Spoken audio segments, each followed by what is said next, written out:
Let's move on to the next small topic, relative motion. Relative motion actually appears a lot in our daily life. For example, during a typhoon, when you're walking, you might feel if the typhoon is pushing you from behind, walking becomes much easier and faster. It practically carries you along. And on the other hand, if you're walking into the typhoon, you will find it extremely difficult to move, almost impossible. So what is the principle behind this?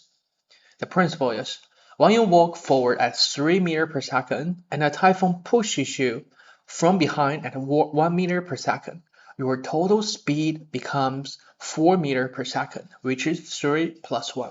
And conversely, if the typhoon is blowing behind against you and you walk at 3 meters per hand into it, your actual speed relative to the ground becomes 2 meters per second in the direction you are facing. That's the idea of relative motion.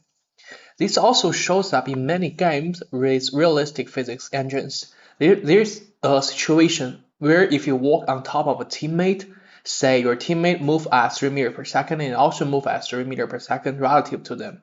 The moment you jump off your teammate, your speed relative to the ground becomes 6 meters per second.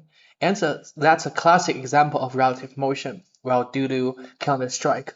You can use this principle to have a way much faster acceleration during the game. So do you actually accelerate?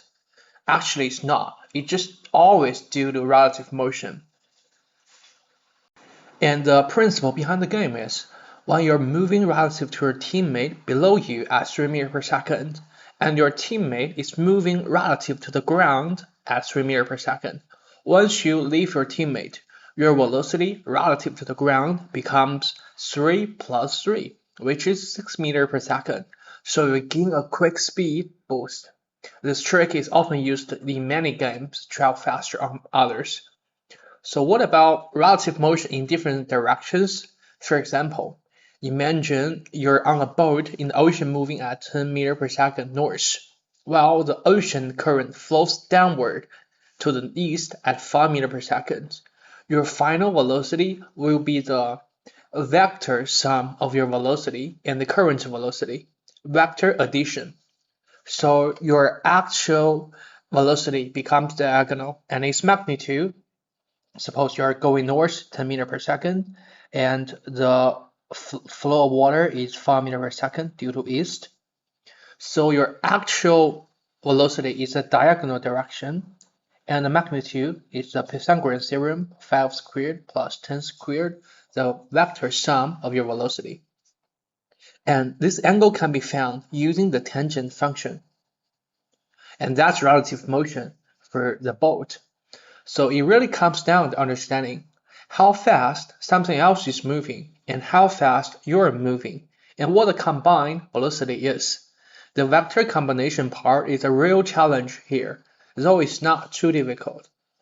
Let's look at an example. A boat is moving at 10 meters per second at north.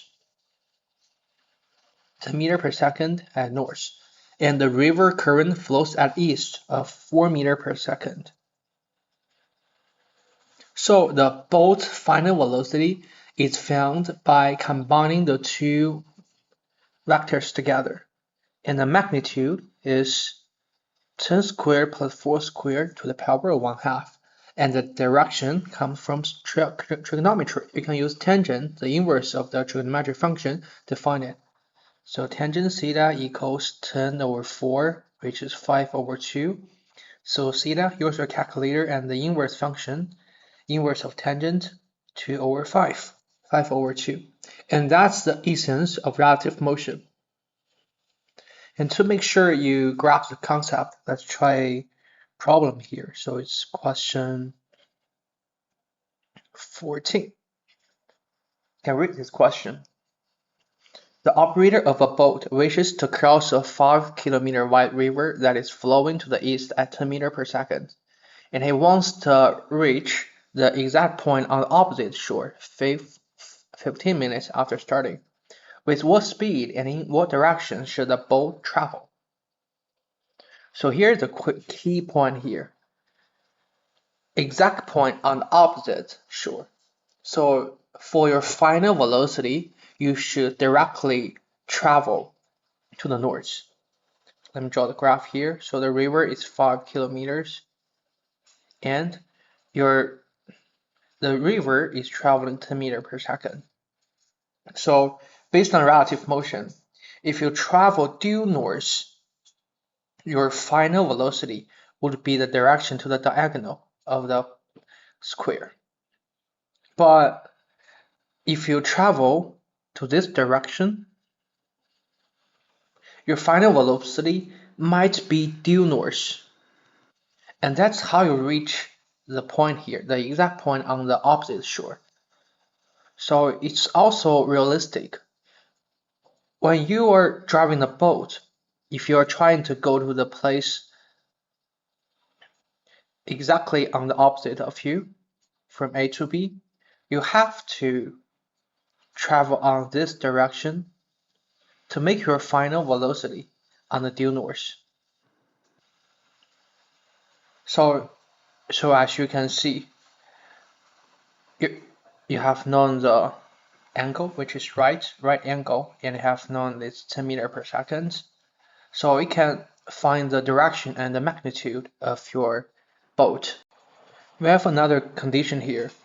5 kilometers with 15 minutes, so you can find your speed, but still you should use the same unit, meter per second. So your speed would be 5,000 meters times 15 minutes times 60 seconds, which would be 90 seconds altogether. So your speed would be 50 over 9 meters per second, which is the magnitude of this line. As you can see, the speed you're driving is actually the hypotenuse here. So using Pythagorean theorem, so it's 10 squared plus 50 over 9 squared. That is the speed of your boat should be traveling. And for the angle, you could use trigonometric function tangent to find it, or sine or cosine, all would be fine. And after calculating, we will find it's pretty much the two selection, and it's A. So you should know the relative motion here. And in the AP exam, relative motion doesn't come up too often, but just all about the basic idea. And we will focus more on the projectile motion. But to understand that well, you need a solid grasp of free fall, velocity, acceleration, and displacement first. And this class is also relatively important, and I hope you can do some of the practices here. And if you feel this video helpful, please just feel free to share it to anyone you might be thinking helpful of. I would be very appreciative. So that is for now. So see you next class.